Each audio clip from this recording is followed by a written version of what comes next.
Hello. There are 300 million people in the United States, and about 20 million of us have some degree of hearing loss. This makes up roughly 9% of our population. Deafness and hearing loss is often called the hidden disability because there are no obvious physical signs until someone begins to sign, speak, or read lips.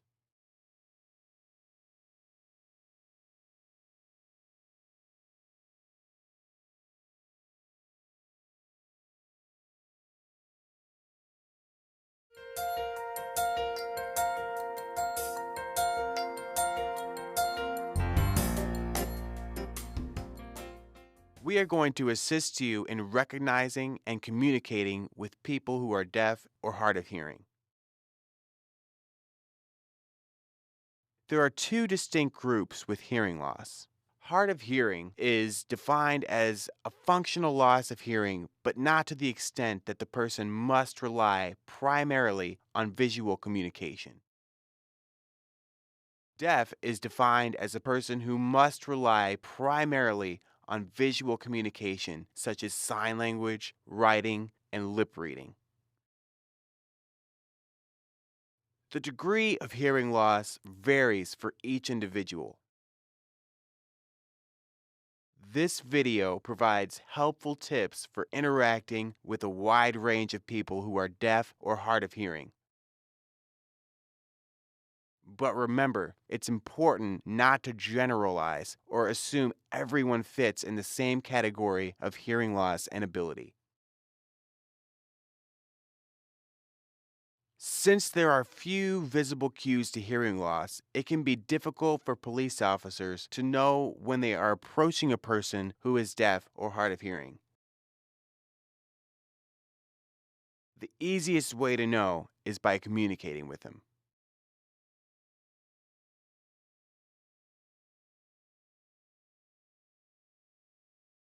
Keep in mind, you might feel awkward or uncomfortable with a person who is deaf or hard of hearing, and remember, they might feel uncomfortable too. Being able to quickly assess the hearing ability of an individual can prevent a misunderstanding from turning into a hostile situation.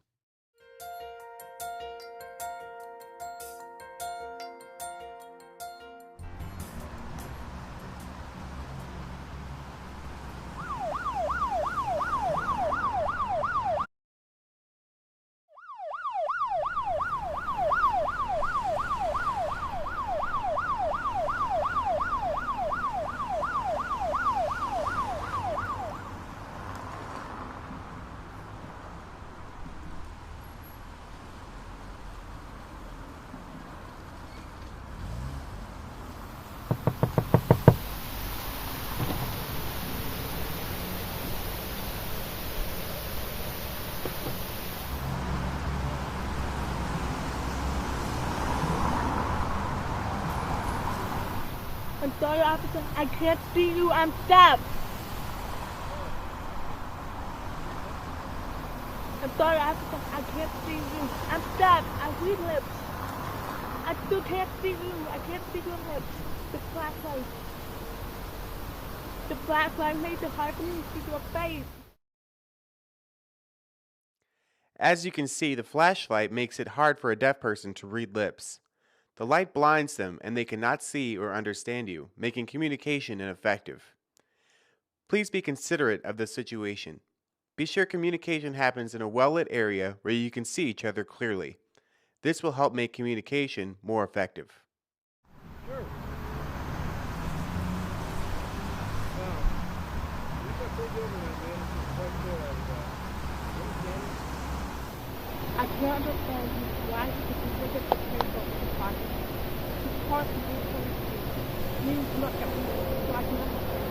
Oh, yeah, I'm sorry. The reason I pulled you over tonight is because the right tail light is broken. You understand me now? Feeding me? Feeding? Although deaf and hard of hearing people may lip read, on average only 1/3 of the spoken word can be understood by lip reading. Do not rely solely on lip reading to convey important information. No, you were speeding. The reason I pulled you over, you had bright taillights. Blue light on.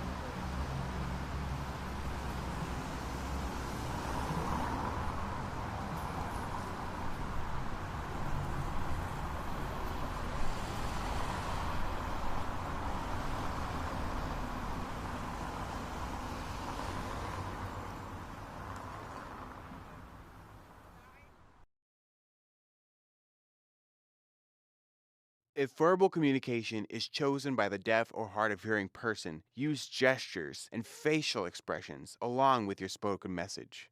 Ask questions to be sure that you understand each other. If the person gives an inappropriate answer, they might not have understood you. It may be necessary to write notes.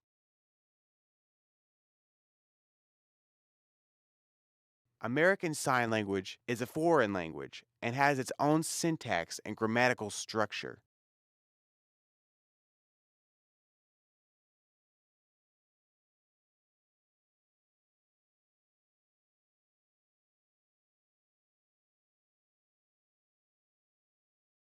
Many signers lack good English skills, especially in reading and writing. Lip reading and writing notes may be used to convey short messages, but should not be used for legal purposes.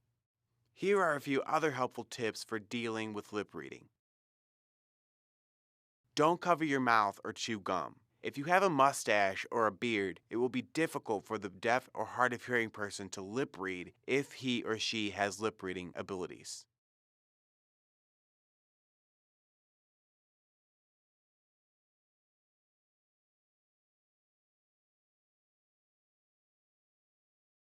Speak at your normal rate or a bit slower if you tend to speak quickly. Also, only one person should speak at a time. Use short sentences and simple words. Yeah. Anyway, can you see your license and insurance card, please?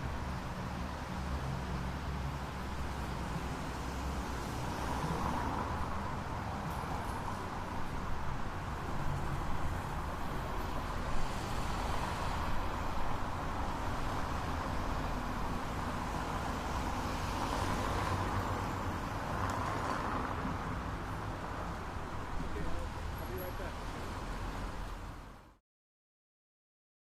This scene demonstrates 4 important steps that can help you. Number 1, withhold judgment.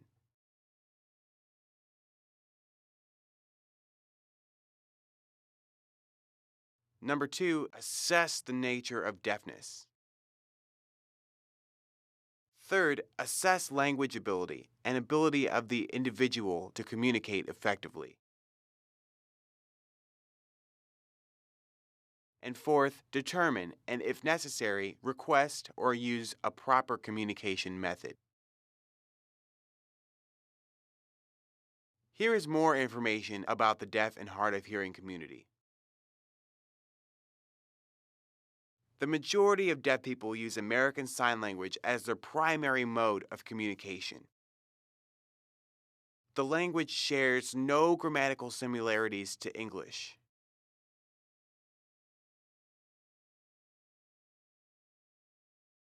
You might think it's a broken, mimed, or gestural form of English, but it's not. It's its own language. When you communicate with someone who is deaf, you are communicating with someone who speaks a foreign language, like Spanish or French. Using an interpreter is the best way to ensure effective communication. If you see someone wearing a hearing aid or a cochlear implant, don't assume the person can hear and understand you. Some deaf and hard of hearing people wear hearing aids or cochlear implants to help them with the environmental sounds, not speech. Try to interact in a setting with the least amount of background noise. Awareness and sensitivity is the key to being effective in any situation.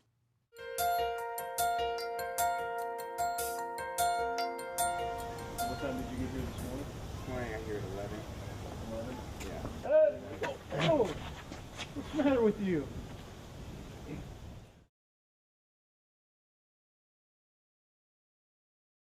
Deaf and hard of hearing people tend to tap on the shoulder to get someone's attention. Please be considerate of this cultural trait. If you, as an officer, prefer that they do not touch you, communicate that to them. I don't understand what you're trying to say. What's your? This is my dad. That's your dad? Okay, what's your name? My name is Emily. Okay, and what's your dad's name? His name is Chris. And Chris saw what happened? Yeah. Can you ask him to tell me what happened? He said he saw a man steal his laptop, the man's laptop. He said he looked like a nerd, and he was about skinny.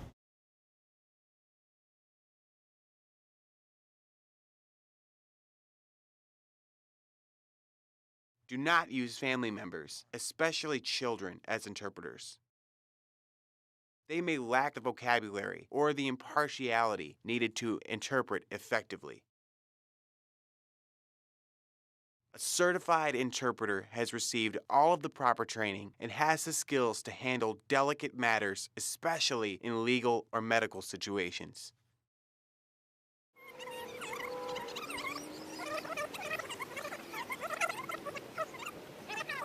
Whoa, whoa, whoa. I don't understand what you're trying to tell me.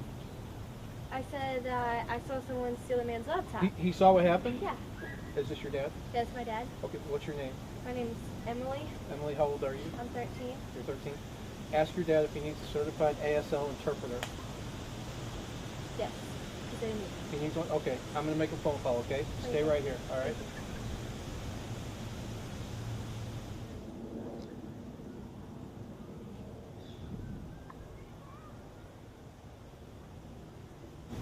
Okay, it's Jack. Went down here at the crime scene. Yeah, we need an interpreter down here right away. A certified interpreter. About 10 minutes? Okay, thanks. Okay, we have an interpreter, certified interpreter on the way. It's going to be about 10 minutes, so I need him not to go anywhere. He needs to stay here. As you can see, the officer was able to contact his department to request for a certified interpreter. His department already has a system in place where they are able to get an interpreter in a short manner. Does your department have that system up? If not, I encourage you to discuss it with your department. That way, you can get a certified interpreter effectively. Jack, Yes, sir. is Melissa the interpreter? Oh, great, great. Do you have your certified ASL card on you? Great, awesome, thanks. Melissa, this is Chris and his daughter Emily. Chris is my witness here, and I need you to ask him what he saw in his own words, okay? I saw a man coming out. He was in a rush. He looked like he had a laptop. I'm assuming he stole it. He looked sort of nerdy. I'd say he was about 5'6", pretty slender.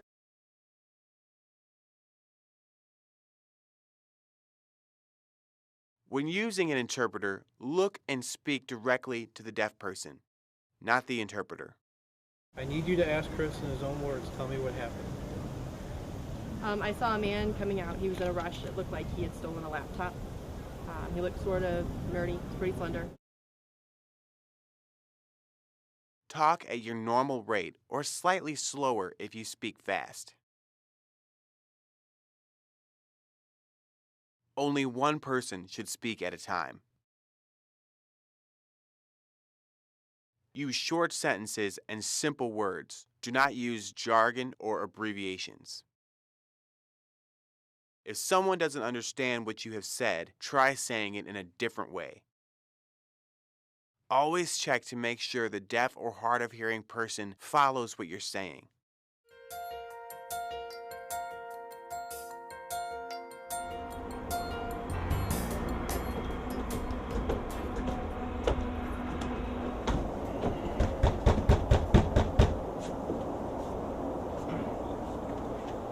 So we got a 911 call from here. Is everything okay? Can you hear me? Can you hear me? Whoa, whoa, what happened there? Is everything okay? We got a call. Is everything okay? No, come on out. Come on out. No, come on out. Come on out. Take your hands out. Raise your hands. Here. Man, what happened to your face today? What happened here? Are you deaf? Are you deaf? I don't understand what you're saying to me. Do you understand what your mom's saying? Well, yeah. She said that her boyfriend, me, and her boyfriend beat her up. Beat her up. And my mom's trying to tell me. Okay. Ask your mom if she needs a certified ASL interpreter to come down. Interpreter? Yeah, she said yes. Okay.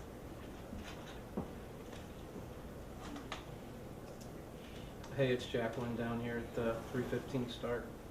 Hey, reference my call. This is domestic violence between deaf partners. I need an ambulance and an ASL interpreter to come down here to help interpret. What? Claire, you said 5 minutes on the ambulance, 20 minutes on the interpreter? Okay, I'll relay that to him. Will you let your mom know the interpreter's on the way? And we'll just check out her face. Minutes? Yeah. 20 more minutes.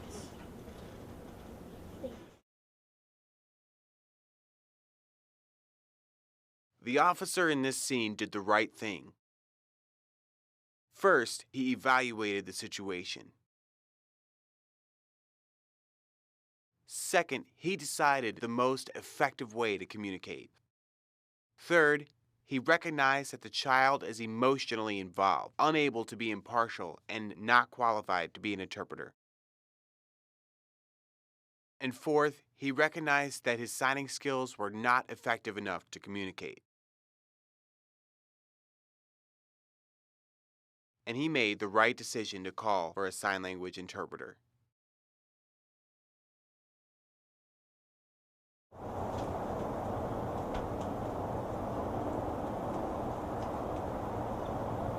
Just wait. Wait.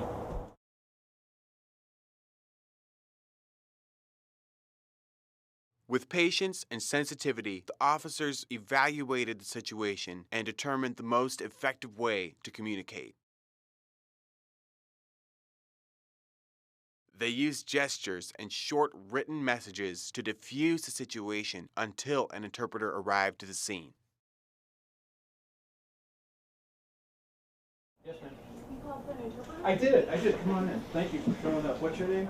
It's Loretta. Loretta, I'm Officer Jacqueline. Can I see your card real quick? Nice to meet you. Thanks for coming.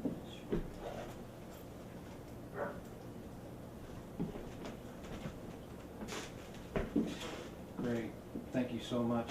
Loretta, this is Shelby, and this is her daughter, Ashley. I need you to ask Shelby, who's the victim, in her own words, what happened today. Well, my boyfriend and I mean, we got into this big fight. It was over some really stupid things. I mean, I don't understand why it happened. It happened so fast. I mean, all of a sudden he just punched me. And that's how I got this bruise on my face. And unfortunately, she was involved. I was trying to protect her and keep her out of the situation, but I mean, here we are. Okay. Okay. Did your daughter see what happened? Yes, Did she witness did. it? Okay. Who called 911? Okay. Stay calm. Okay. Just 1 minute. 1 minute.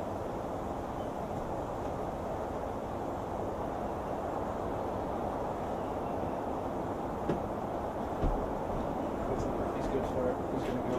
Okay. Domestic assault too. Is that the interpreter? That's the interpreter. Yeah. Okay, what's her name? Veronica. Hey, She doesn't feel comfortable coming up my house, but she'll communicate from over there. That's fine. Veronica, I'm going to ask him to do some things for me, okay? All right, Veronica, tell him that he's going to be placed under arrest for domestic assault, and what I need for him to do is to stand up, place his hands behind his back, and let him know that I understand that he talks with his hands, but I'm not going to be asking him any questions till we get back to the station. So what I'm going to have him do is stand up, put his hands behind his back. He's going to be placed into custody. We're going to go to the station. You're going to follow us as the interpreter. As soon as we get to the station, the handcuffs are going to come off, and he's going to have his opportunity to tell his side of the story. But he's currently under arrest. Yeah, I mean, I understand. Yeah, Okay. that's fine. Ask him if he would please calmly stand up, place his hands behind his back for me, please. Veronica, just tell him to put his hands behind his back, please.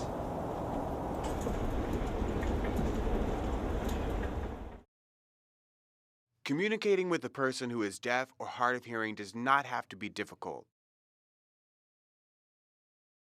Using the instructions and tips provided in this video will help you address any challenges you might face when serving members of the deaf and hard of hearing community. Remember these 4 steps when working with deaf and hard of hearing people. First, withhold judgment. Don't make hasty decisions. Second, assess the nature of deafness. Third, assess language ability and ability to communicate effectively. Ask yourself if you can sign or gesture your way through the situation. And fourth, determine and, if necessary, request or use a proper communication method. With patience, sensitivity, and a willingness to communicate effectively, you will have success handling situations with people who are deaf or hard of hearing.